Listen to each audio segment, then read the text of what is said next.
आपने बेटी से कहा, ए बेटी तूने 5000 का लिबास खरीदा है, जरा दिखा तो सही तेरा दुपट्टा शरीयत के मुताबिक है कि नहीं है, तेरा लिबास शरीयत के मुताबिक है कि नहीं है। क्या तूने कभी अपनी बीवी से कहा मेरी शरीक हयात तूने 10,000 का कपड़ा खरीदा है, ला तो जरा देखें तेरा कपड़ा या तेरी जो ये चादर है वो शरीयत के मुताबिक है कि नहीं है। 5000 का कपड़ा, नेट वाला दुपट्टा, शरीयत कहती है इस्लाम में नेट वाला दुपट्टा जायज नहीं है। साहब 10,000 में तशरीफ फरमा। जुमला उशाकाने मुस्तफ़ा अलैहि सलातो वस्सलाम, अस्सलामु अलैकुम व रहमतुल्लाहि ताला व बरकातुहू। अल्हम्दुलिल्लाह वलियही वस्सलातो वस्सलामु अला नबियही, अम्मा बाद। फ़औज़ु बिल्लाहि मिनश शैतानिर रजीम, बिस्मिल्लाहिर रहमानिर रहीम। नहन नफ्सा अनिल हवा फ़इन्नल जन्नता हियल मावा। सदक़ल्लाहुल अलीयुल अज़ीम। बल्लग़ना रसूलुहुन नबीउल अमीनुल मकीनुल करीम व नहनु अला ज़ालिका लमिनश शाहिदीन वश्शाकिरीन वज़्ज़ाकिरीन वल्हम्दुलिल्लाहि रब्बिल आलमीन। सारे जहान के मरकज़े अक़ीदत मुस्तफ़ा जाने रहमत, शम्ए बज़्मे हिदायत, हुजूर अहमद मुज्तबा हजरत मोहम्मद मुस्तफ़ा सल्लल्लाहु ताला अलैहि वसल्लम के बारगाहे आली जाह में जी लगाकर हदिया दुरूद सलाम पेश करें और पढ़ें अल्लाहुम्मा सल्ली अला सैयदना मौलाना मुहम्मदिन बारिक वसल्लम, सैयदना शफीअना सलाम अलैका या रसूल हबीबना मौलाना मोहम्मद मादनी जूद वल करम सल्लल्लाहु ताला मंबइल इल्म वल हिल्म वल हिकम बारिक वसल्लम। सल्लु अलैहि सलातन व सलामन अलैका या रसूलल्लाह, सल्लु अलैहि सलातन व सलामन अलैका या हबीबल्लाह दाइमन अबदन अबदा। माई का पेटर साहब से गुजारिश है कि मेन मशीन से 2-4 पॉइंट वॉल्यूम मेरी आवाज़ को देखते हुए, सेहत को देखते हुए बढ़ा दीजिए। काबिल मुबारकबाद है जुमला अराकीन जलसा बिलखुसूस हज़रत अल्लामा व मौलाना अब्दुल रब साहब किबला, इस जलसे के सदर सेक्रेटरी, जुमला अराकीन कारकुनान, बिलखुसूस हज़रत कारी अब्दुल हन्नान साहब किबला, जिनकी दावत मोहब्बत पे लब्बैक कहता हुआ फ़कीर आप हज़रात की दहलीज तक हाजिर आया। बेपनाह खुशी हुई आज के इस अज़ीम शान जलसे में आपने उस खतीब को बुलाया है जो सिर्फ खतीब नहीं हमारी कौम के लिए इस वक्त बहुत बड़ा मुसलिह बन चुका है, जिनके खिताब और गुफ्तगू को सुनने के बाद इंशाअल्लाह हर आशिक का दिल बेकरार होता है और ज़रूर सरकार बड़े पीर दस्तगीर की बारगाह में हाजिरी देता है। अताए सरकार बड़े पीर दस्तगीर हज़रत अल्लामा आसिफ रजा सैफी साहब किबला, प्रतापगढ़ उत्तर प्रदेश, इंशाअल्लाह यकीनी तौर पर उनकी आमद हो रही है और मेरे बाद उनके खिताब से आप अपने आप को मुस्तफीज करेंगे। बहुत खुशी हुई, बहुत दिनों के बाद नकीबुल हिंद हज़रत मौलाना कौनैन रज़ा साहब किबला से मुलाकात हुई। शानदार निज़ामत फरमा रहे हैं। शायर इस्लाम अंसार रज़ा साहब की बेहतरीन शायरी से आप मुस्तफीज हुए और बड़े भाई शायर इस्लाम उल्फत नूरी साहब किबला सीतामढ़ी, इंशाअल्लाह मेरे बाद आप उनसे भी कसबे फैज़ करेंगे। इन बुझे चरागों में रोशनी नहीं होती, इन बुझे चरागों में रोशनी नहीं होती, मुस्तफ़ा नहीं होते तो जिंदगी नहीं होती। क्या बात। खुद चराग बन के जलो वक्त के अंधेरों में, मियाँ भीख के चरागों से रोशनी नहीं होती। ये है पैगाम दिया मेरे आला हजरत ने, दीन के गद्दारों से दोस्ती नहीं होती। अच्छा, ये बात समझ में नहीं आई, ये 3-4 लोग उठ के क्यों चले गए? पहले एक बूढ़े शख्स, फिर एक 2 बच्चे, फिर एक शख्स और। अभी तो जलसा शुरू भी नहीं हुआ। असल में शैतान कभी नहीं चाहता कि कोई मुसलमान बैठकर तकरीर सुने। शैतान को इस बात की फिक्र है कहीं ऐसा ना हो तकरीर सुनकर बेनमाजी है तो नमाजी बन जाए। क्या कहने, लॉटरी की टिकट खरीदने वाला हो तो इसे तौबा कर ले, गलत काम करने वाला हो तो गलत काम इसकी जिंदगी से खत्म हो जाए। तो शैतान इंसान का खुला हुआ दुश्मन है। इसलिए जलसे में आइए तो सैकड़ों को लेकर के आइए, मगर जब जाइए तो तन्हा जाइए। इसलिए कि अगर दूसरे जिसे आप लेकर जा रहे हैं अगर जाना नहीं चाहता हो, आपने उसे लेकर चले गए तो उसका गुनाह भी आप ही के सर होगा। लेकिन आप सैकड़ों को लेकर के आए तो जितने लोग बैठकर दीन सीखेंगे, इन जलसों का सबसे बड़ा मकसद है दीन सीखना। सरकार फरमाते हैं कि रात के किसी हिस्से, मुख्तसर हिस्से में दीन सीखना पूरी रात की इबादत से अफजल है। सुभान। इसका मतलब ये नहीं है कि कोई शख्स ऐशा की नमाज न पढ़े और बैठ करके दीन सीखे। इसका मतलब ये है कि ऐशा की नमाजों का पाबंद हो, मगर पूरी रात जो शख्स नमाजें पढ़ता है उससे बेहतर है, अफजल है कि इंसान रात के मुख्तसर हिस्से में किसी आलिम से दीन सीख ले। सुभान। ये है पैगाम दिया मेरे आला हजरत ने, दीन के गद्दारों से दोस्ती नहीं होती। आज के इस जलसे से पैगाम लेकर जाना है, चरागे इश्क नबी हर तरफ जलाएंगे, जहां से कुफ्र की तारीकियां मिटाएंगे। हकीर जानकर जिन्हें बुझा दिया हमने, वही चराग जलेंगे तो रोशनी होगी। मांगते फिरते हैं अगियार से मिट्टी का चराग, अपने खुर्शीद पे फैला दिए साए हमने। हजरात, हम जिस दौर में जी रहे हैं, इस दौर में ईमान बचाना भी मुश्किल है, और जिस मुल्क में हम जिंदा हैं अब इस दौर में बहैसियत मुसलमान भी हमारा रहना मुश्किल है। अगर आज हमने वक्त रहते अपने ईमान की हिफाजत नहीं की, अपने मसाजिद की हिफाजत नहीं की, अपने नौजवानों की हिफाजत नहीं की, और हमने मुस्तकबिल की तैयारी नहीं की, तो यकीन जाने हमारा कोई पुरसाने हाल नहीं है। आप याद रखिए, जिस पुरफितन दौर से हम गुजर रहे हैं, दुनिया में इस वक्त फिलिस्तीन में जुल्म होता रहा, मगर कौन आपका साथ देने के लिए खड़ा है? अरब की मुकद्दस सरजमी पर शराब खाने खोल दिए गए, कौन इसके खिलाफ बोलने के लिए खड़ा है? आज अरबों की बेटियां नकाब पहनकर डांस कर रही हैं, आज कौन इसके खिलाफ तहरीक चलाने के लिए तैयार है? अरब की सरजमी पर एक नचनिया नाचते हुए वहां की बेटी को जींस पैंट टी-शर्ट पहनकर नाचना सिखला रहा है, और लोग बड़ी शौक से उसके वीडियोस को वायरल कर रहे हैं। आप बताएं, ये समाज का जो बिगड़ा हुआ माहौल, ये बिगड़े हुए माशरे, ये हमारी तबाही के दास्तान लिख रहे हैं। आज यहाँ पर सैकड़ों लोग मोबाइल फोन लेकर के बैठे हैं। आज 99% यहाँ पर नौजवान बैठे हैं जिनके सरों से टोपियां उतर चुकी हैं। आखिर किस मजबूरी ने इनके सरों से टोपियां उतार दी? क्या इनके बाप ने कहा टोपियां उतार दो? क्या किसी काफिर और गैर मुस्लिम ने इन्हें मना किया कि तुम टोपियां मत पहनो? नहीं, बल्कि खुद इनके ज़मीर इतने मुर्दे हो गए कि इन्होंने ये सोचा कि टोपी पहनना जरूरी नहीं है।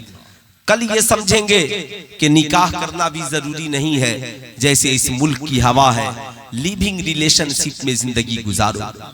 कल होकर ये नौजवान समझेंगे हमारे लिए फला काम जरूरी नहीं है, हमारे लिए फला काम जरूरी नहीं है। जैसे हमारी कौम की बेटियों ने इज्जत को इज्जत समझना छोड़ दिया और जिस लड़के के साथ तबीयत की भाग करके शादी रचा ली। जाहिर सी बात है ये समाज जो बिगड़ रहा है। आज लोग कहते हैं मौलाना हालात खराब हैं, हालात खराब हमने किए हैं। आप ईमानदारी से बताएं, आपके अगल बगल में जितने नौजवान बैठे हैं आप उनसे प्यार से पूछिए कि आपको टोपी पहनने से किसी हिंदू ने मना किया? पुलिस वालों ने गोलियां चलाई कि तुम टोपी पहनेगा तो तुमको गोली मार देंगे? बताएं ईमानदारी से, अगर मस्जिद में मुसलमान नमाज पढ़ने इस वक्त नहीं जा रहे हैं तो क्या कोई रोकने वाला है? वो रोक रहा है कि तुम नमाज मत पढ़ो, बल्कि हमारे नौजवान खुद नमाज पढ़ना नहीं चाहते, खुद कुरान की तिलावत करना नहीं चाहते। मैं अभी पंडुआ शरीफ गया था, वहां पे 2-2 मस्जिदें वीरान हैं। आखिर उसकी वजह क्या है? वजह यह है कि वहां के लोगों ने उन मस्जिदों में नमाजें पढ़ना बंद कर दिया। हमने कभी वहां के नेताओं से मुतालबा नहीं किया कि मस्जिद हमारी है, हम उसमें नमाज पढ़ेंगे, हमें हमारे लिए वहां ताले खुलवाए जाएं। आपने कभी ऐ लड़का है कहां जा रहा है? खाला अम्मा का घर है ये, जब मर्जी की आया तब चल दिया। सोचे जरा सा, अब सोचे कि बीच मजमे से उठा और उठ करके चल दिया, कौन उसको रोकेगा? है ना? किसकी औकात है जो उसे रोक दे? ना उसे शऊर है, ना उसे फिक्र है, उठा और चल दिया। वजह सिर्फ ये है कि हम सिर्फ इलेक्शन में 500 टका, 200 टका, 1000 टका लिए वोट दिए।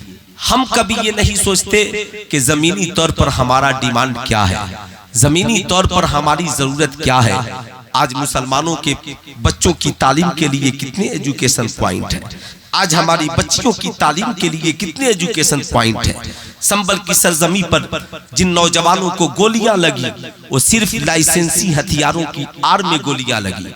आप में कितने नौजवान हैं जिन्हें हुकूमत की तरफ से लाइसेंसी हथियार चलाने की इजाजत है? ना आप बिहार पुलिस में हो, ना आप उत्तर प्रदेश पुलिस में हो, ना आप दिल्ली पुलिस में हो, ना आप आसाम राइफल में हो, ना आप आर्मी में हो, ना ही आप तुम BSF में हो, ना ही तुम थल सेना में हो, ना ही तुम वायु सेना में हो।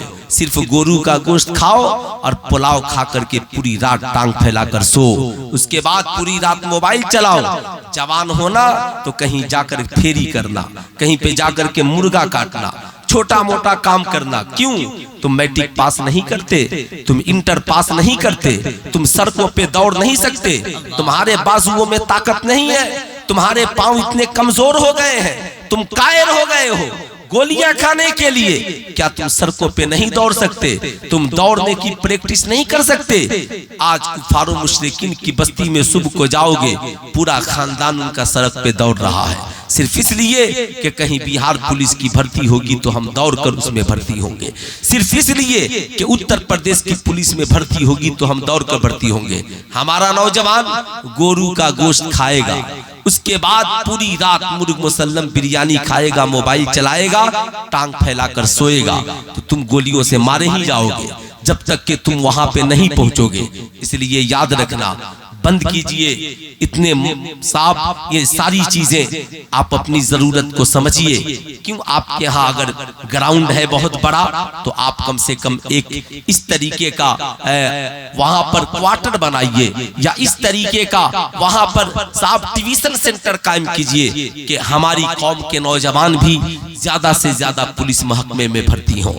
मैं जिस खानदान से ताल्लुक रखता हूं, मेरे कई भाई BSF में हैं, मेरे गांव के कई नौजवान आर्मी के ऊंचे पोस्ट पर हैं। आपकी क्या औकात? इसलिए लेकिन जब जरूरत पड़ेगी तब ना आप मुल्क की भी हिफाजत करेंगे और अपनी कौम के नौजवानों की भी हिफाजत करेंगे। आज लोगों के जहन में सिर्फ ये मुकाबला है, मौलवी ने क्या किया है, मौलाना ने क्या किया है, मुल्ला ने क्या किया है। अरे अब तक तो जो करना था वो मौलाना ने ही किया है, आपको जगाने का काम मौलाना करते हैं। मैं पूछना चाह रहा हूं, अब आप ईमानदारी से बताओ हम क्या करें? हमने जहां पे तालीम पाई तो हम स्कूल में हम पढ़ा रहे हैं, कॉलेज में हम पढ़ा रहे हैं, बड़े बड़े ऊंचे ओहदों पर अल्हम्दुलिल्लाह मदरसे के फारिगीन IPS अफसर ही नहीं, बिहार में कलेक्टर की कुर्सी तक मदरसे के फारिगीन बच्चे पहुंच चुके हैं। लेकिन आपसे मैं पूछना चाहता हूं, आपका वजूद कहां है? आप कहां पर हो? मदरसे से फारिग होने वाला एक बच्चा पूरे माशरे को, निजाम को बदलने की हमेशा कोशिश करता है, मगर सैकड़ों बच्चे मैट्रिक पास करते हैं, क्यों गांव में इनकलाब नहीं आता? लाखों बच्चे इंटर पास करते हैं, क्यों गांव में इनकलाब नहीं आता? उसकी सबसे बड़ी वजह यह है हमारी बेराह रवि। हम सुनना नहीं चाहते, हम कुछ करना नहीं चाहते। हमें मोबाइल फोन मिल गया, आप ईमानदारी से बताएं, अगर मैं आप सबसे पूछूं ये क्या है, आप कहेंगे ये मोबाइल है। मैंने कहा बताओ ये कैसा मोबाइल रखना कैसा है? इसमें सैकड़ों लोग कहेंगे मोबाइल रखना बहुत खराब है, कुछ लोग कहेंगे बहुत अच्छा है।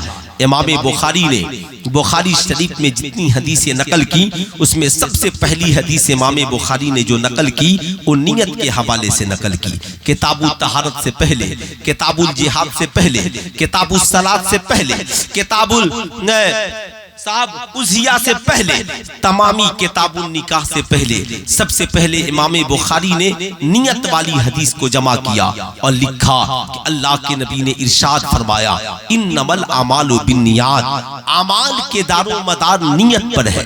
यानी इंसान का जैसी नियत होगी वैसा उसका अमल होगा।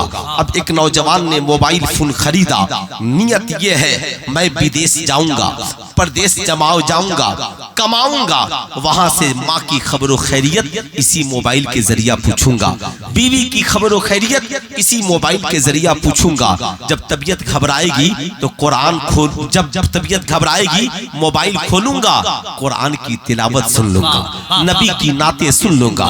जब तबीयत घबराएगी तो इसी मोबाइल से अपनी बीवी बच्चों से दिल की बातें कर लूंगा। याद रखिएगा मोबाइल वही है मगर नीयत बदल गई है। नौजवान की नीयत में नेकी ही नेकी है, इसलिए अब मोबाइल खरीदा, खरीदना सवाब, रखना सवाब, माँ से बातें की, बात करना सवाब, कुरान की तिलावत सुनी, सुनना सवाब, उसने नबी की नाते सुनी, नात का सुनना सवाब। मगर वहीं पर एक नौजवान का ज़हन बिगड़ा था, मिजाज बिगड़ा था, बहुत अमीर कबीर है, 50,000 का मोबाइल खरीदा। नियत ये है गर्लफ्रेंड से बात करूंगा, नियत ये है कि इस मोबाइल के जरिया मूवीज और गंदी फिल्में देखूंगा, नियत ये है कि इस मोबाइल के जरिया लोगों से फ्रॉडिंग करूंगा, इस मोबाइल के जरिया माशरे में गलत तस्वीरें शेयर करूंगा। अब उसका मोबाइल खरीदना गुना, मोबाइल पे जो अमल कर रहा है वो करना गुना। नियत इंसान की दुरुस्त हो जाए तो इंशाअल्लाह उसके मामलात भी दुरुस्त हो जाएंगे। इसलिए ख्यालात को पाकीज़ा बनाइए, नियत को पाकीज़ा बनाइए। आज हमारी कौम का नौजवान रात के 12 बजने वाले हैं, आप पलट कर बाएं देख लीजिएगा, सैकड़ों नौजवान लड़के लड़कियां मेलों की जाकर जीनत बने होंगे। कैसा है वो बेगैरत बाप जो अपनी बेटियों को मेले की जीनत बनाता है, कैसा है वो बेगैरत शौहर जो अपनी जवान बीवी को सजा सवार कर मेले में ले जाकर के घुमाता है, जहां पर लाखों नौजवानों की गंदी भरी निगाहें उसके जिस्म पर पड़ती हैं। न खुद वो अपनी हिफाजत करता है, न अपनी बीवी बच्चों की हिफाजत करता है। अल्लाह कुरान में फरमाता है, या अय्युहल्लज़ीना आमनू क़ू अनफुसकुम व अहलीकुम नारा, ऐ ईमान वालों अपने आप को और अपने घर वालों को जहन्नम की आग से बचाओ। आप ईमानदारी से बताएं, मजार शरीफ पर औरतों का जाना जायज है? नहीं। अरे हाथ उठाकर बोलिए जाना जायज है। पूरा मजमा हाथ उठाकर बोलिए मजार शरीफ पे औरतों का जाना जायज है? नहीं है। आपसे मैं पूछना चाहता हूँ, सारे मुसलमान जानते हैं मजार शरीफ पर आला हजरत का फतवा है, मजार शरीफ पर मुसलमानों का जाना जायज नहीं। मगर जवान बेटियों को लेकर कौन जा रहा है, जवान बीवियों को लेकर मजारों पे कौन जा रहा है? बताओ ईमानदारी के साथ ये कौन जा रहा है?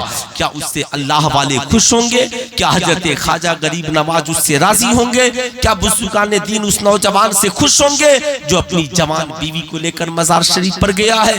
सवाल ये उठता है, ऐ मेरी कौम का नौजवान सुन, याद रखना, हम चादरें चढ़ाना तो सीख गए, मगर हमारी बेटियों के सरों पे दुपट्टा कौन चढ़ाएगा? बताओ, बेटियों को इश्क मुस्तफा की दौलत कौन सिखाएगा? बताओ, हमारी माओ बहनों के सरों पे चादरे मुबारक को कौन चढ़ाएगा? आज तो जमाना यही चाहता है इनके सरों से दुपट्टा उतर जाए।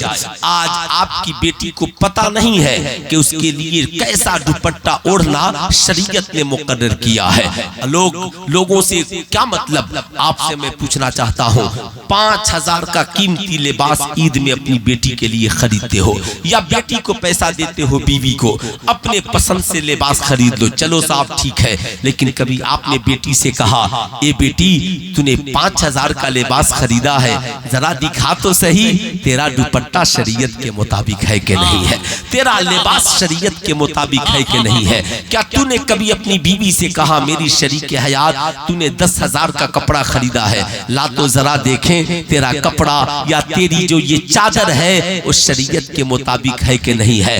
5,000 का कपड़ा, नेट वाला दुपट्टा, शरीयत कहती है इस्लाम में नेट वाला दुपट्टा जायज नहीं है। साहब 10,000 का कपड़ा, जॉर्जेट का पतला दुपट्टा जिससे बाल की सियाही नजर आए, शरीयत कहती है ये जायज नहीं है। 10,000 का कपड़ा पहनकर भी गुनाह कर रही है, 5,000 का कपड़ा पहनकर भी गुनाह कर रही है।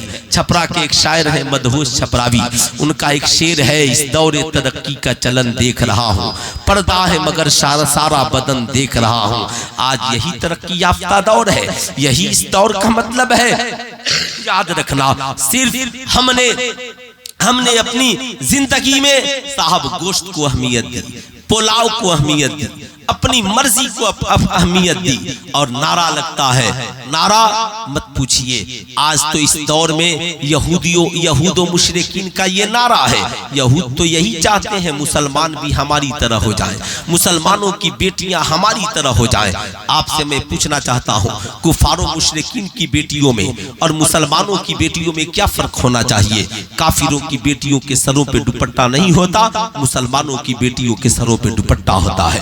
काफिरों की बेटियां सड़क पे नाचती हैं, मुसलमानों की बेटियां नाचती नहीं, अपनी इज्जत की हिफाजत करती हैं। कुफारों मुशरिकीन की बेटियां सरेआम नंगा काम करती हैं, मगर मुसलमानों की बेटियां ऐसा नहीं बल्कि बाहया होती हैं। लेकिन जब इनका भी मामला यही हो जाए, ये भी कहें मौलाना साहब माई लाइफ माई चॉइस, मैं अपनी जिंदगी को अपनी मर्जी के मुताबिक गुजारना चाहती हूँ। जैसे आज का नौजवान भी कहता है माई लाइफ माई चॉइस, मैं अपनी जिंदगी को अपनी चॉइस के मुताबिक गुजारना चाहता हूँ। मैं किसी मौलवी मौलाना के कहने पे जिंदगी क्यों गुजारूं? खड़े खड़े चाय पीऊं, खड़े खड़े खाना खाऊं, कान में बाली पहनूं, हाथ में कड़ा और ब्रासलेट पहनूं, बुलेट पे घूमूं, शराब पीऊं, लॉटरी का टिकट खरीदूं, जो मर्जी आए वो करूं।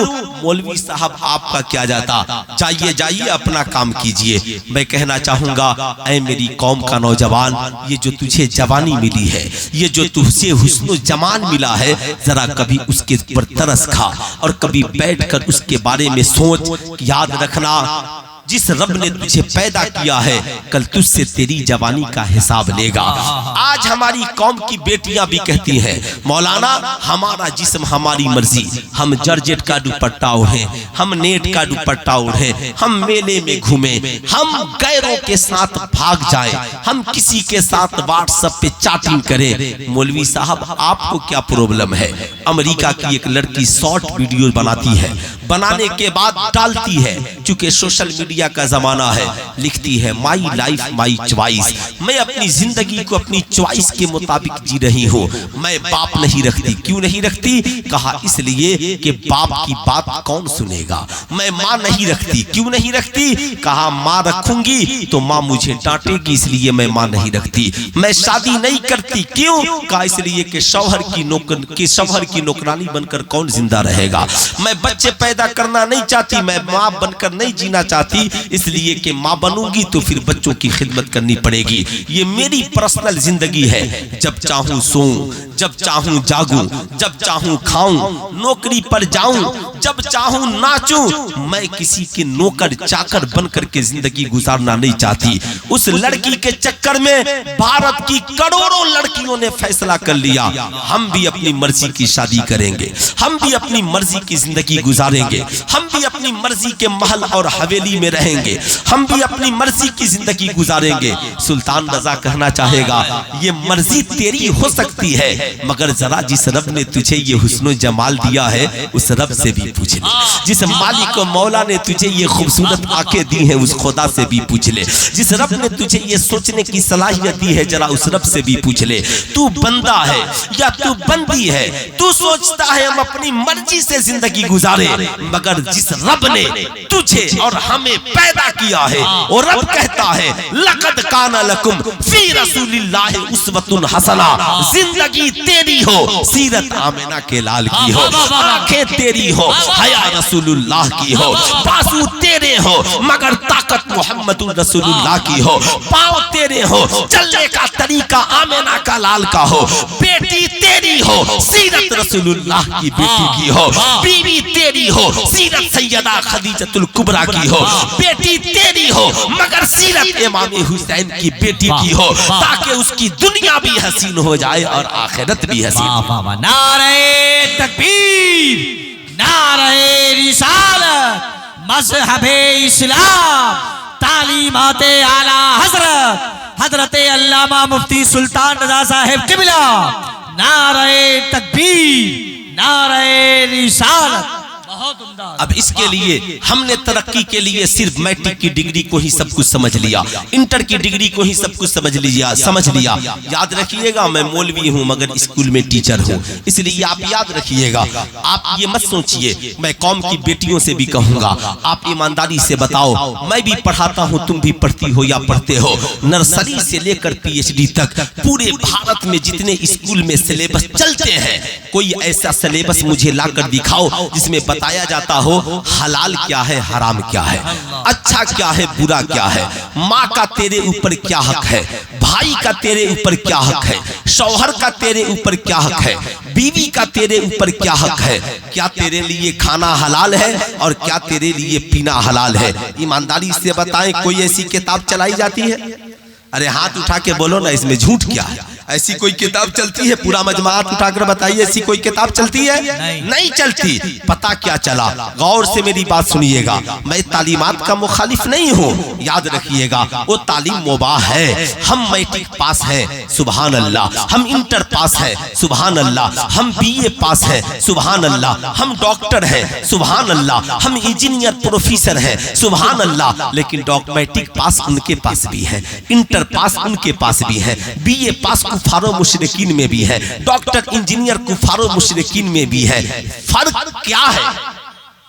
फर्क क्या है? तो याद रखिएगा, एक इंसान डॉक्टर है मगर इंसानियत उस वक्त तक नहीं आएगी जब तक उसकी जिंदगी में आमिना के लाल की सीरत नहीं आ जाए। एक इंसान मैट्रिक पास, BA पास, इंटर पास है मगर उसकी जिंदगी में इंसानियत उस वक्त तक नहीं आएगी जब तक कि उसकी जिंदगी में इस्लामी तालीमात नहीं आ जाए। आप कहेंगे मौलाना फायदा, मैं आपको बताना चाहूंगा, मैट्रिक पास बच्चे को नहीं पता पानी खड़े होकर पीना है या बैठकर पीना है। इंटर पास बच्चे को नहीं पता शराब पीना हलाल है या हराम है।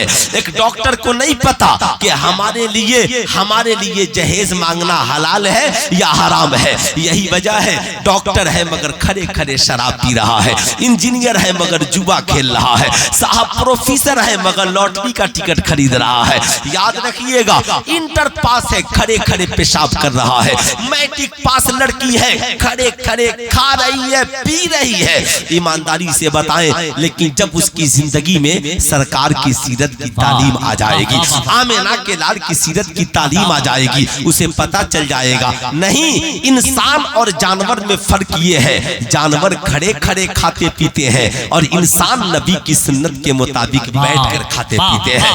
बैठकर खाना पीना ये हमारे और आपके नबी की सुन्नत है।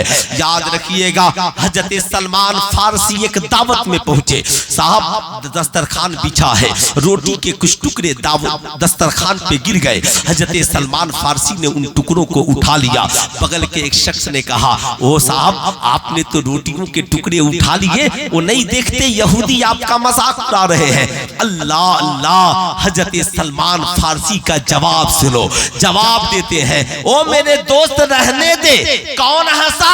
कहा यहूदो नसारा मजाक उड़ा रहे हैं। हजरत सलमान फारसी कहते, इन बेवकूफों की वजह से मैं अपने नबी की सुन्नत कैसे छोड़ सकता हूं? इन बेवकूफों की वजह से मैं अपने नबी की सुन्नत कैसे छोड़ सकता हूं? आज नौजवान सोचता है एयरपोर्ट में बैठ के चाय पीऊंगा बेइज्जती हो जाएगी। आज हमारी कौम का नौजवान सोचता है बर्थडे पार्टी और शादी के पार्टी में बैठकर खाऊंगा बेइज्जती हो जाएगी। मैं कहूंगा नहीं नौजवान, तू जिंदगी में जहां भी रह, बर्थडे पार्टी में जा, तुम स्कूल के किसी एनुअल फंक्शन में खाना खाने जा, तू एयरपोर्ट पे जा, तू चाहे बस स्टैंड में जा, जब तुझे चाय पीने के लिए मिले, जमाना खड़े होकर पी रहा हो, तू चाय लेकर के बैठ जाना। जमाना तुझसे पूछे, सब तो खड़े होकर पी रहे हैं, तुम बैठकर क्यों पी रहे हो? कहा जो खड़े होकर पी रहे हैं वो जानवरों के तरीके पे अमल कर रहे हैं, और मैं बैठकर इसलिए पी रहा हूं ताकि इंसानियत भी बाकी रहे और मुस्तफा जाने रहमत की सुन्नत भी जिंदा हो जाए। नारे तकबीर, नारे रिसालत, मसलके आला हजरत, तहफ्फुज़े ईमान कॉन्फ्रेंस, हजरत अल्लामा मुफ्ती सुल्तान रज़ा साहिब किबला। तो कितने नौजवान हैं जो आज के बाद इंशाअल्लाह कभी खड़े होकर खाना पीना नहीं करेंगे? माशाअल्लाह, जरा हाथ उठाए।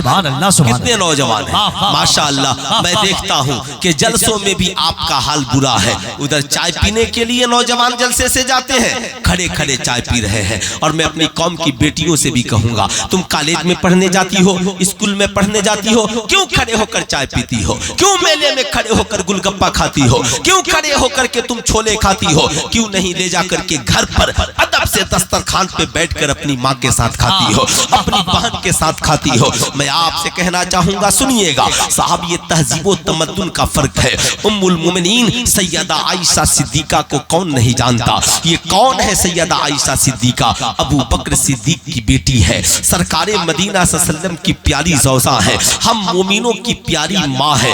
अल्लाह अल्लाह वक्त की आलिमा है, फाजिला है, मुफ्तिया है। इतनी बड़ी आलिमा फाजिला, बुखारी में हदीसें उनसे मरवी है, तिरमिजी में हदीसें उनसे मरवी है, नसाई इब्ने माजा में हदीसें उनसे मरवी है। हजरत सैयदा आयशा सिद्दीका की बारगाह में एक जवान खातून आती है। साहब सर पे दुपट्टा है मगर सर पे पतला दुपट्टा है। मुस्तफा करीम की प्यारी ज़ौजा सैयदा आयशा सिद्दीका ने उस दुपट्टे को लिया है और फाड़ कर फेंक दिया और मोटी चादर लाकर उनके सर पे डाल दिया।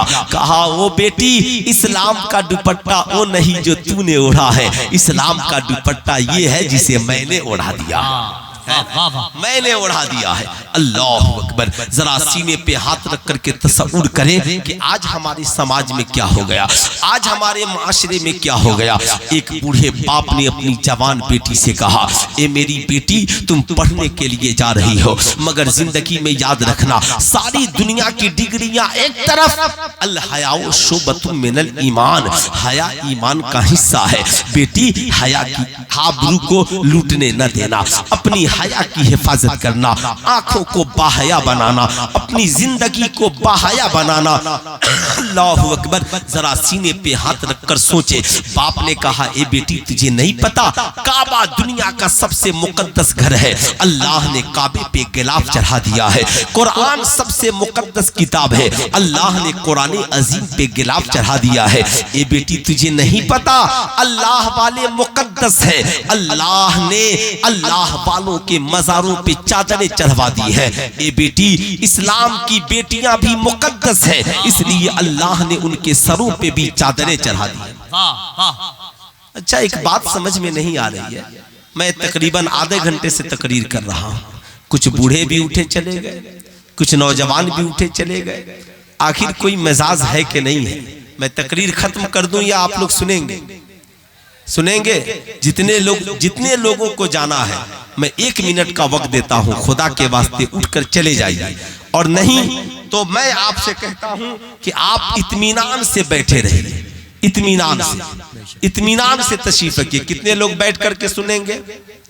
वादा करें इंशाअल्लाह जब तक जलसा चलेगा सुनेंगे। जरा हाथ उठाकर बोले या रसूल अल्लाह, और जरा प्यार से बोले या हबीब अल्लाह। अफसोस ये नहीं होता कि बच्चे चले गए, अफसोस ये होता है जवान भी चले जा रहे हैं। अफसोस ये होता है कि 50-60 साल के बूढ़े भी आहिस्ता से चप्पल उठा के ऐसे जा रहे हैं जैसे कोई देख नहीं ले उन्हें। अल्लाह अल्लाह रे, हम देखें न देखें, फरिश्ते तो देख रहे हैं। कोई देखे आपके कांधे पे 2 फरिश्ते हैं कि नहीं है? अरे बोले हर मोमिन के कांधे पर, हर शख्स के कांधे पे 2 फरिश्ते हैं कि नहीं है? वो देख रहे हैं, खुदा देख रहा है। यही तस्वुर इंसान के ज़हन में आ जाए ना, फिर जिंदगी में कोई गुनाह नहीं करेगा, कोई गुनाह। आज लोग बूढ़े हो गए, वुजू करने का तरीका नहीं मालूम, ईमान किसे कहते हैं नहीं मालूम। हम अपनी औलादों को नहीं बता पाते कि सरकार से हमें कितनी मोहब्बत करनी चाहिए। तुम्हारा दादा कितनी मोहब्बत करता था, तुम्हारा बाप कितनी मोहब्बत करता है, तुम्हारी माँ नबी से कितनी मोहब्बत करती है, बता तू नबी से कितनी मोहब्बत करता है। साहब ये सारी बातें तभी वजूद में आएंगी जब हमारी जिंदगी में इनकलाब हो। सुने उस बूढ़े बाप ने बेटी से क्या कहा, ए बेटी करीब बैठो, आका की हदीस है, अल हयाउ शुबतुम मिनल ईमान। बूढ़ा बाप अपनी जवान बेटी को बैठाकर आका की हदीस सुना रहा है। आपसे मैं पूछना चाहता हूँ, आप में कितने बूढ़े लोग होंगे जिन्होंने अपनी बेटी को कभी कलमा भी पढ़ना सिखाया? अपनी बेटियों से कभी बैठकर गुफ्तगू की हो, दीन के हवाले से, इज्जत के हवाले से, आबरू के हवाले से? नहीं करते। आपके लिए पुलिस स्टेशन में रिपोर्ट लिखवाना आसान है, मौलवी साहब से जाकर तावीज़ें लिखवाना आसान है, मगर बेटियों को दीन सिखाना आपके लिए मुश्किल काम है। यही वजह है आज बेटियां आवारा हो रही हैं। मैं आपसे कहूंगा, बूढ़ा बाप है, कहा बेटी अल हयाउ शुबतुम मिनल ईमान। आका फरमाते हैं हया ईमान का हिस्सा है। ए बेटी, मैट्रिक, इंटर, बीए सारी डिग्रियां एक तरफ, और आका ने जो इज्जत और आबरू की जिंदगी जीने का तरीका दिया, बेटी ये एक तरफ। ए बेटी, कभी जिंदगी में बेपर्दा नहीं रहना। बाप की नसीहत थी, बेटी ने अमल किया। बाप पर्दा होकर पढ़ने के लिए गई। जो ही सहेलियों की नजर पड़ी, सहेलियों ने कहा, ए मेरी सहेली, तुम तो ओल्ड मॉडल हो, पुराने ख्याल की लड़की हो, ये तुमने क्या किया? 5000 के कपड़े पर तुमने ये 500 का निकाब डाल लिया, तुम तो बड़े पुराने ख्याल की लड़की हो। इतना सुनना था, उसके आंखों में आंसू आ गए। बाप की नसीहत पे अमल करके गई थी ना, रो पड़ी। घर वापिस आई, आकर बाप से कहा, अब्बा हुजूर, या तो नकाब उतार दीजिए या तालीम छुड़वा दीजिए। बाप ने कहा, ए बेटी बैठो, परेशान न हो। बाप ने पेशानी को बोसा दिया, देने के बाद अपनी लाडली लखते जिगर को पानी पिलाया। कहा, शहजादी घबराया नहीं जाता, बैठो। बाप ने करीब बैठाया, कहा, बेटी वक्त से घबरा गई हो, दुनिया के ताने से घबरा गई हो। तुम कहती हो हालात मुश्किल है, बताओ उस वक्त कितने मुश्किल हालात थे जब मुसलमानों को इसलिए बाईकाट कर दिया जाता था कि तूने कलमा पढ़ लिया है, तुमने नमाजें पढ़ ली है, तुमने आमिना के लाल की बातों को मान लिया है। कुफार और मुशरिकीन इसलिए ताने देते थे कि तूने नबी की बात को मान लिया है। ए बेटी, जिनका ज़हन गंदा है, जो गंदे लोग हैं, आज उन्होंने तेरे निकाब पर, तेरे हिजाब पे कमेंट करके अपनी गंदगी का पता बता दिया है। ए बेटी, इसे कबीला खातिर न हो, अपने आप को मजबूत कर और उनसे लड़ने का हौसला सीख। बाप ने करीब बैठाया, बेटी की पेशानी को बोसा दिया और नबी की सुन्नत को जिंदा किया। याद रखिएगा, आप भी बेटियों से प्यार करना सीखे। आमना के लाल मुस्तफा जाने रहमत सल्लल्लाहु अलैहि वसल्लम जब सैयदा खातून जन्नत आती ना, तो आका सैयदा खातून जन्नत की पेशानी को बोसा भी देते और आका इस्तकबाल भी करते। जब आका तशरीफ ले जाते ना, तो सैयदा आका की ताज़ीम के लिए खड़ी हो जाती। मैं आपसे कहना चाहूंगा, बेटी आपकी है ना, कहीं पढ़ने के लिए गई है, कॉलेज, ट्यूशन सेंटर, आप पूछ तो सकते हो ना, बेटी मैं तेरा बाप हूँ, बचपन से जवानी तक मैंने तेरी हिफाजत की है। ए बेटी अपने बाप की इज्जत का ख्याल रखना, जरा अपनी बूढ़ी माँ की तरफ देख ले। ए बेटी अब इस बुढ़ापे में हम इस लायक नहीं रहे कि जमाना हमें बेइज्जत करे। ए बेटी बस इतना ख्याल रखना। पढ़ो, बड़ी अच्छी बात है। बताओ तेरी सहेलियां कौन है, तेरे दोस्त कौन है। बेटी तू मोबाइल रखती है, किसी गैर से बात न करना। आप बोलिए, बोलने में कोई प्रॉब्लम नहीं है। क्या जाता है, चाय की होटल में बैठकर जमाने से लड़ रहे हो, चाय की होटल में बैठकर पूरी बस्ती की शिकायत कर रहे हो और उसी जबान से अपनी बेटियों को दो चार जुमले नहीं कह सकते। बूढ़ा बाप बेटी को बगल में बैठाया है, मोहब्बत से गुफ्तगू कर रहा है, कहता है बेटी मैं तो बहुत बड़ा आलिम फाजिल नहीं हूँ कि बहुत कुरान की आयतें पढ़कर दलीलें दूंगा, मगर तेरा बूढ़ा बाप एक तजर्बे की बात जानता है। बेटी ने कहा अब्बा हुजूर आपका हुक्म सर आंखों पर। बाप ने जेब से एक टॉफी निकाली, मिठाई, और मिठाई निकालने के बाद मिठाई के ऊपर का प्लास्टिक का जो कवर था ना, बाप ने आहिस्ता से उसे उतार दिया और उतारने के बाद मिठाई को मेज पर रख दिया और थोड़ी देर बाप बेटी गुफ्तगू करते रहे, खबरों खैरियत होती रही। इतने में मक्खियां आकर मिठाई पर बैठ गई, चींटियां आकर मिठाई पर बैठ गई, साहब कीड़े मकोड़े आकर के मिठाई पर बैठ गए। बाप ने कहा बेटी तूने देखा? कहा अब्बा हुजूर जब तक ये मिठाई प्लास्टिक के कवर में लिपटी हुई थी मक्खियां इसके जिस्म पर नहीं थी, कीड़े मकोड़े इसके जिस्म पर नहीं थे, चिमटियां इसके जिस्म पर नहीं थी, मगर जो ही ये कवर से निकली है ना मिठाई, चिमटियां भी आ गई है, कीड़े मकोड़े भी आ गए हैं। बाप ने कहा ए बेटी ठीक यही हाल हमारी कौम की बेटियों का है। ऐ भारत की बेटियों सुनो, तुम चाहे हिंदू की बेटी हो या मुसलमान की, पर्दे में रहोगी, कोई आवारा कुत्ता नहीं देखेगा, आवारा भेड़िए तेरी तरफ नजर नहीं डालेंगे। लेकिन जब निकाब से बाहर निकल जाएगी या ऐसा निकाब चुस्त पहनकर बेनकाब हो जाएगी या अपने जिस्म का मुजाहरा करेगी, जब तू बेहयाई का मुजाहरा करेगी, अपने हुस्न का मुजाहरा करेगी, सज समर कर मेलों में इसलिए आएगी कि जमाना तुझे देखे, तो भेड़िए तेरी तरफ भागेंगे, आवारा कुत्ते तेरी तरफ भागेंगे, ये नोचने वाले नाचने वाले तेरी तरफ भागेंगे। याद रखना क्या अभी 4-5 दिन पहले का हादसा नहीं है कि इसी हिंदुस्तान की सरजमी पर एक लड़की अपने बॉयफ्रेंड के साथ घूमने के लिए निकल गई। याद रखना घूमने के लिए निकल गई। ए इस्लाम तुझे सलाम हो, तू नहीं होता तो आज हम कहां होते, किस बेराह रवि के शिकार होते। इस्लाम ने कहा हमारी बेटी जाएगी, सबके साथ नहीं जाएगी, बल्कि उसके साथ जाएगी जिससे उसका निकाह हराम है। बेटी बाप के साथ जाएगी, बहन भाई के साथ जाएगी, बीवी शौहर के साथ जाएगी। इस्लाम ने दायरा खींच दिया। याद रखना अखबार में छपा कि जब वो लड़की गई ना तो उस आवारा उसके बॉयफ्रेंड के 4 साथी पहले से बैठे थे, ताक लगाए बैठे थे, बारी बारी सबने उसकी इज्जतें लूटी, मगर न उसका आवारा साथी बचाया न कोई उसकी मदद के लिए आया। मगर ये इस्लाम तेरा जवाब नहीं है। इस्लाम कहता है औरत जाए तो बाप के साथ जाए, शौहर के साथ जाए, भाई के साथ जाए, बेटा के साथ जाए। काश भारत की वो बेटी अगर अपने बाप के साथ गई होती ना तो बाप जान दे देता, मगर किसी आवारा भेड़ियों को बेटी पर लपकने नहीं देता। भाई के साथ गई होती ना भाई जान दे देता, मगर आवारा भेड़िए को उसके जिस्म पे लपकने नहीं देता। इसलिए मैं आपसे भी कहूंगा जिसके साथ तबीयत करती है बेटी को कॉलेज भेज देते हो, जिसके साथ तबीयत करती है मैट्रिक का इम्तिहान दिलाने भेज देते हो, जिसके साथ तबीयत करती है इंटर का इम्तिहान देने भेज देते हो। चचेरा भाई, ममेरा भाई, फुफेरा भाई, खलेरा भाई, खानदान का भाई, भाभी का भाई, कौन भाई? लाहौल वाला कुवत जिसके साथ शरीयत ने जाने की इजाजत नहीं दी, तू क्यों जाने की इजाजत देता है? बेटी तेरी है, तू बूढ़ा है तो क्या, तू लेकर के जा। बूढ़ बेटी तेरी है, तू बूढ़ी है तो क्या, अपने बाप बेटे को भी ले ले, तू लेकर जा। बहन तेरी है, तू लेकर के जा।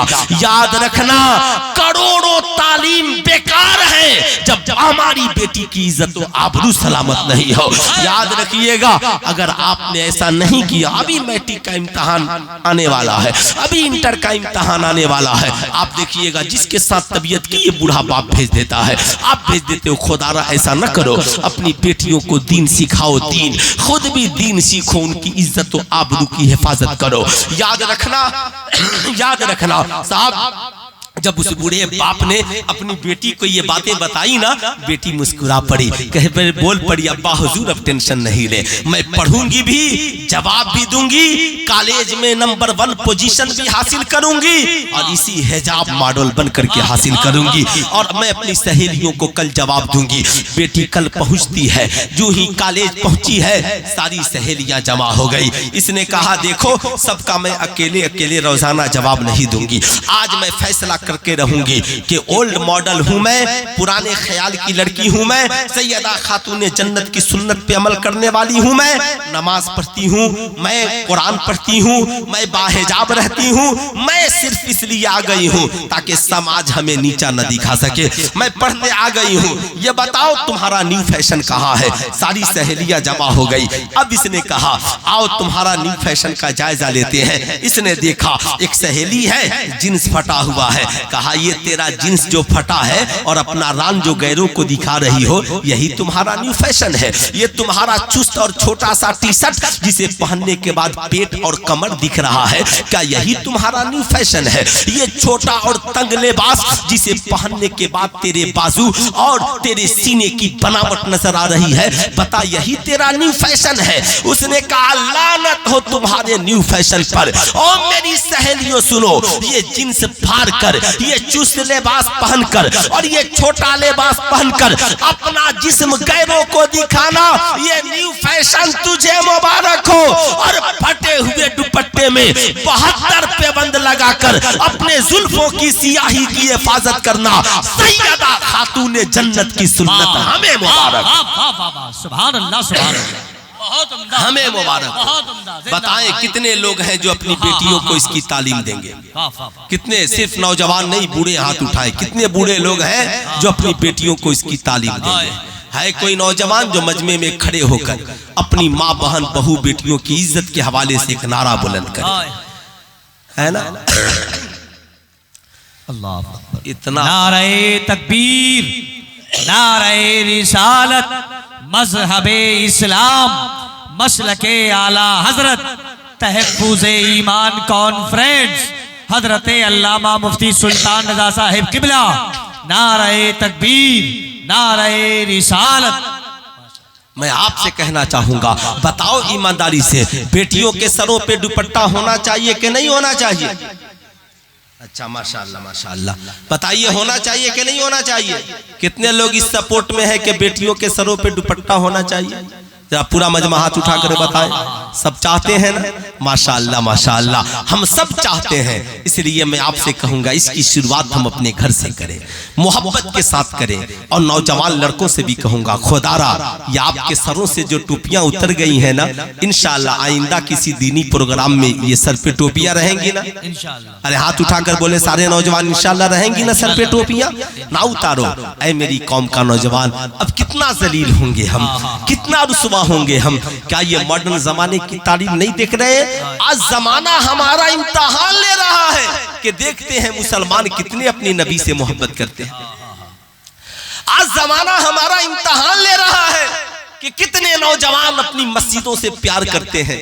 मेरे दोस्त, मस्जिदों से प्यार का मतलब ये नहीं है कि हम खड़े होंगे गोलियां खा जाएंगे, नहीं। मैं कहता हूं हमारे सीने हैं, जब इस्लाम की बका की बात आएगी तो हम जान देंगे। वो 5 नौजवान जो शहीद हुए ना, हमारी जिंदगी से उनकी शहादत करोड़ों गुना अफजल है। साहब, उन्होंने अपनी जिंदगी को राह खुदा में कुर्बान कर दिया। अगर हम सब भी कुर्बान हो गए ना, फिर भी ये जिंदगी हमारी कम है। क्यों? बरेली से हमें यही पैगाम मिला है, जिंदगी ये नहीं है किसी के लिए, जिंदगी है नबी की, नबी के लिए ना समझ मरते हैं, जिंदगी के लिए जीना मरना है सब कुछ। पूरा मजमा हाथ उठाकर बोले, जीना मरना है सब कुछ। आवाज आनी चाहिए पीछे से आगे तक, जीना मरना है सब कुछ। जीना मरना है सब कुछ सुलह कुल्ली नबी का, नहीं सुन्नियों सच्चा सुन्नी बना है नबी के लिए। याद रखिएगा, आज जमाना हमसे पूछता है कितनी नबी से मोहब्बत करते हो।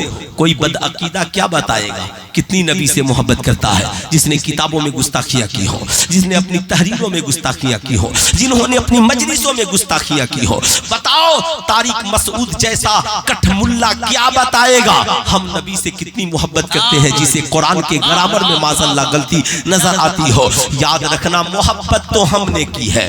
जमाना हमसे पूछता है तुम कितनी मोहब्बत करते हो, तो हम रजा के आशिक यही कहते हैं, करूं तेरे नाम पे जान फिदा, एक जान नहीं दो जहां फिदा, दो जहां से भी नहीं जी भरा, करूं क्या करोड़ों जहां नहीं। याद रखना, जमाना हमसे पूछे तुम नबी से कितनी मोहब्बत करते हो, कहना अल्लाह के नबी ने हमसे मोहब्बत का जो मुतालबा किया हम उससे इतनी मोहब्बत नबी से करते हैं। अल्लाह के नबी ने क्या कहा? अल्लाह के नबी इरशाद फरमाते हैं, ला युमिनु अहदुकुम हत्ता अकुना अहब्बा इलैहि मिन वालिदिही व वलदिही वन नासि अजमईन। तुम में का कोई भी शख्स उस वक्त तक साहिब ईमान नहीं हो सकता।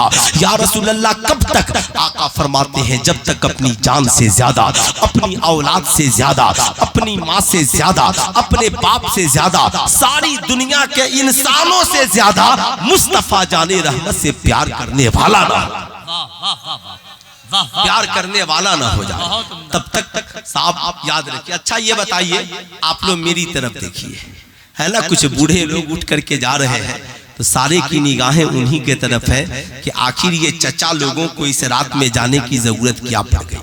जाहिर सी बात है, जब हमारी कौम के बुजुर्ग और बड़े अपने आप को कंट्रोल नहीं करेंगे तो माशरा बिगड़ेगा। ये तो उनकी जिम्मेदारी थी कि बैठते, मगर इधर का जो माहौल जानता हूं ना मैं, 5 मिनट के बाद मुंह में चाय और पान, अगर ये पान नहीं हो चाय नहीं हो ना तो लगता है बेचैनी बढ़ गई है। हमेशा मुंह में चाय पान की जरूरत नहीं है। कभी इस वीरान जिंदगी को नबी के जिक्र से भी आबाद करो, कभी इस वीरान जिंदगी को जो है ना आमिना के लाल की मोहब्बत से भी आबाद करो। इस जलसे का बहुत बड़ा मकसद है मस्जिद की तामीर, मस्जिद की तामीर। मुझे लगता है कई सारे लोग आए और रास्ता से 500 रुपया, 200 रुपया, 100 रुपया देकर इस नियत से चले गए कि कहीं मौलवी साहब मांगेंगे तो बहुत ऊंचा मांगे, है ना। माहौल अच्छा बनाइए ताकि हमारी जमात के अच्छे आलिम आए और आपके दरमियान उनकी तबीयत तकरीर करने में लगे।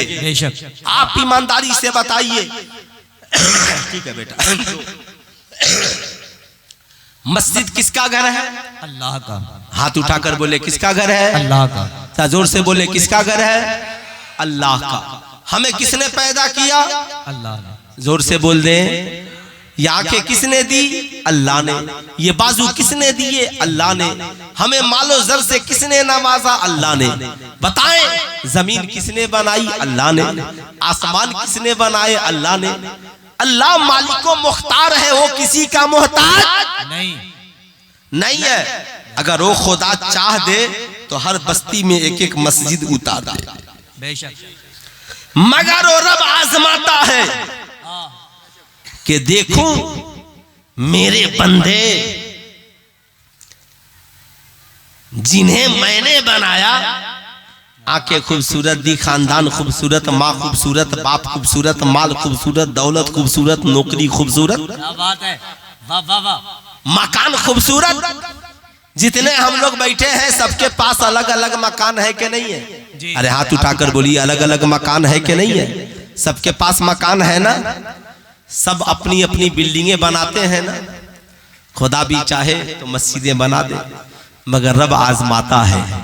जिन बंदों को मैंने आलीशान बिल्डिंगें दी हैं वो सारे बंदे मिलकर मेरा एक घर बना पाते हैं कि नहीं बना पाते? जो दुनिया में रब की रज़ा के लिए जैसी मस्जिद बनाएगा, अल्लाह ताला जन्नत में उसके लिए वैसा महल तैयार फरमा देगा। याद रखिए, आपके घर की, आपकी बस्ती की सारी बिल्डिंगें एक तरफ, सारी बिल्डिंग और तन्हा आपकी बस्ती की ये क्या नाम है, सुन्नी जामे मस्जिद जी, सुन्नी जामे मस्जिद एक तरफ। आपने कुछ नहीं किया। हाँ बेटा रखो। 500 रुपए की एक बोरी सीमेंट आपने सुन्नी जामे मस्जिद में लगा दी, बेशक।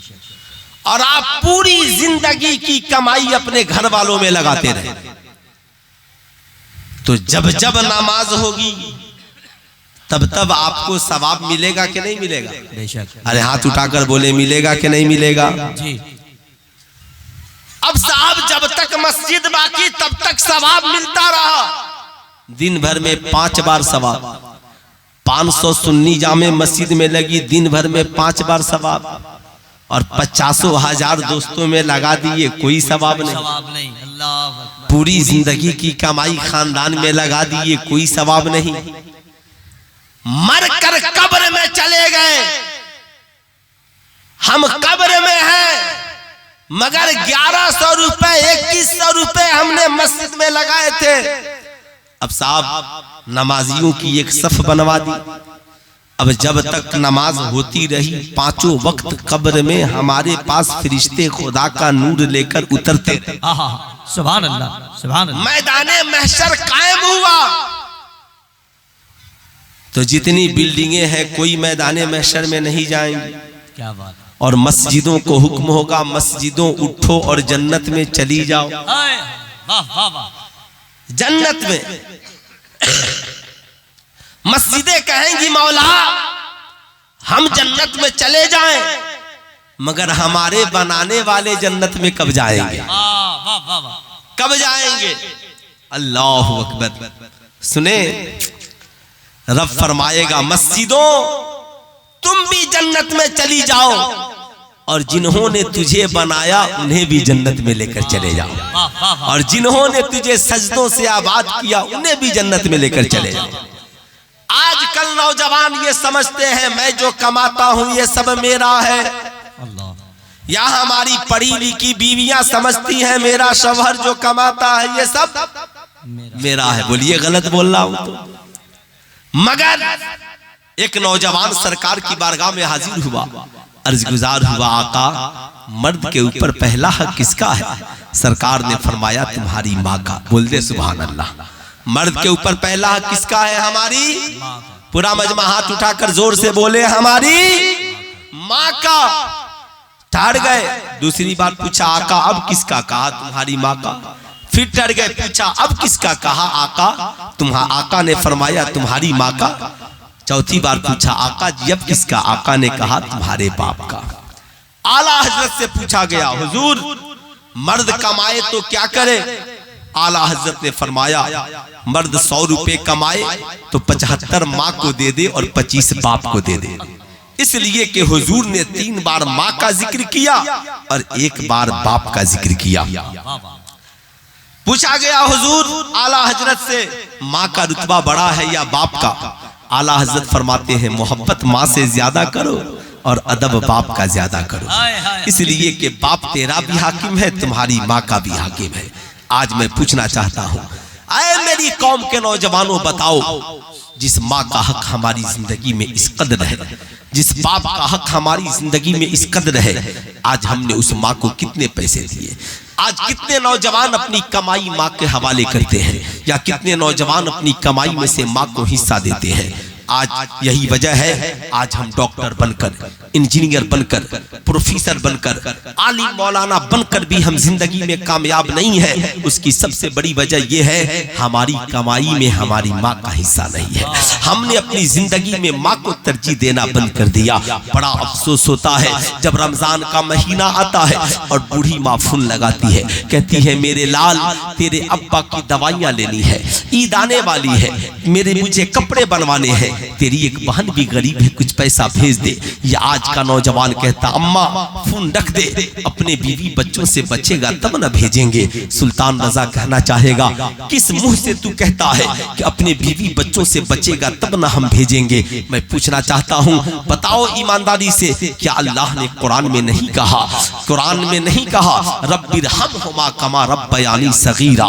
ऐ लोगों याद रखना, जब तुम माँ बाप के सामने जाना ना, दुआ मांगना मालिक मौला मेरे माँ बाप पे ऐसे रहम फरमा जैसे बचपन में उन्होंने मेरे ऊपर रहम फरमाया। यानी माँ बाप के सामने जाना तो अपनी जवानी को याद मत करना, बल्कि अपने बचपन को याद करना।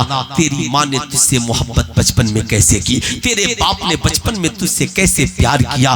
बताओ मेरी कौम के नौजवानों, क्या दुनिया में कोई माँ है जिस माँ ने तुझसे कभी कहा हो बेटे रोटियां बन गई है, बचेगा तो तू खाएगा, पहले तेरी माँ खाएगी। क्या तेरे बाप ने कभी तुझसे कहा बेटे तनख्वाह मिली है, पहले मैं अपनी जरूरत पूरी करूंगा, बचेगा तो तू अपनी जरूरत पूरी करना?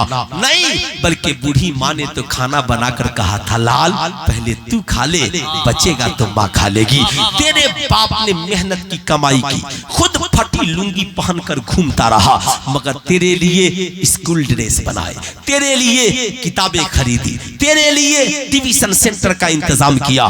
तेरे बाप ने दिन को दिन नहीं और रात को रात नहीं समझा। आज अफसोस वही माँ बूढ़ी हो गई, आज वही बाप बूढ़ा हो गया।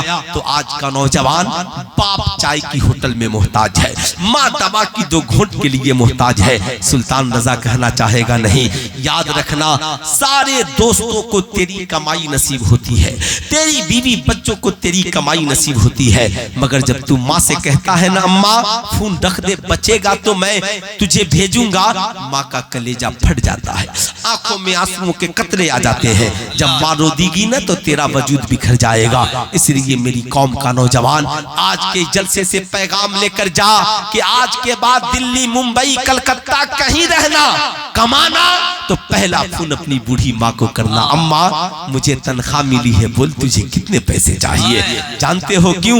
याद रखना तेरी कमाई खाकर तेरे दोस्त सो जाते हैं, तेरी कमाई खाकर तेरी बीवी बच्चे सो जाते हैं, मगर रात की तन्हाई में कोई तेरे लिए आंचल फैलाता है तो बूढ़ी माँ फैलाती है। रात की तन्हाई में कोई तेरी कामयाबी के लिए अपने बाजुओं को फैलाता है तो तेरा बूढ़ा बाप फैलाता है। जानते हो जब तू कहता है ना माँ बता तुझे कितना पैसा चाहिए, माँ का कलेजा मुस्कुरा देता है और माँ आंचल को फैलाती है, मौला मेरे बेटे ने मेरा ख्याल किया है तो उसकी जिंदगी को आबाद कर देना। तेरी माँ दौड़कर तेरे बाप के पास जाती है, सुना है बेटे का फोन आया था, कह रहा था अम्मा कितना पैसा चाहिए। बाप कहता है सुनो अभी तूने मांगा नहीं न, का नहीं का कहना पहले अपनी बीवी बच्चों की जरूरत को पूरी कर लेगा और फिर बचेगा ना तब हमारे लिए पैसे भेजेगा। हमारा क्या, हम तो बूढ़े हो गए, हमारी ईद तो पुराने कपड़ों में भी हो जाएगी। अल्लाह अकबर। सारी मोहब्बतें जिसकी ममता में सिमट जाती है ना उसे माँ कहते हैं। याद रखना माँ बाप को नाराज करके तू चाहे जितनी बड़ी कंपनी खोल ले कामयाब नहीं होगा, तू चाहे डॉक्टर इंजीनियर प्रोफेसर बन जाए कामयाब नहीं होगा, तू चाहे जितनी इबादतें रियासतें कर ले मकबूल नहीं होंगी। याद रखना जो लोग माँ बाप को नाराज करके सोचते हैं अल्लाह उसके रसूल को राजी कर लेंगे, नहीं हो सकता। अल्लाह के नबी इरशाद फरमाते हैं जिस शख्स से उसके माँ और बाप राजी नहीं उससे अल्लाह उसके रसूल राजी नहीं होते, और जिस शख्स से उसके माँ और बाप राजी हो गए उससे अल्लाह उसके रसूल भी राजी हो जाते हैं। इसलिए मैं अपनी कौम के नौजवानों से कहूंगा आज के जलसे में वादा करें कि इंशाअल्लाह आज के बाद कमाएंगे तो सबसे पहले हम अपनी माँ और बाप की खिदमत करेंगे। कितने नौजवान करेंगे कमाकर सबसे पहले माँ बाप की खिदमत?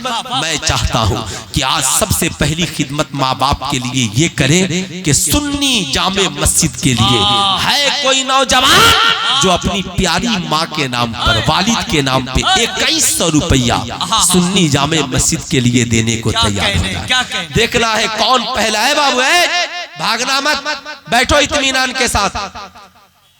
क्या बात है, बिल्कुल कोई उठ करके नहीं जाएगा, इत्मीनान से बैठे, दिलाने वाला रब है, आप कम से कम बैठो तो सही। है कोई नौजवान पूरे मजमे में जो 2100 रुपया सुन्नी जामे मस्जिद के लिए अपने माँ बाप के नाम पर देने के लिए तैयार है ना? इतना बड़ा मजमा है। 200 रुपए अपने नानी के नाम पर दिया। अच्छा माशाल्लाह इस बाबू ने 200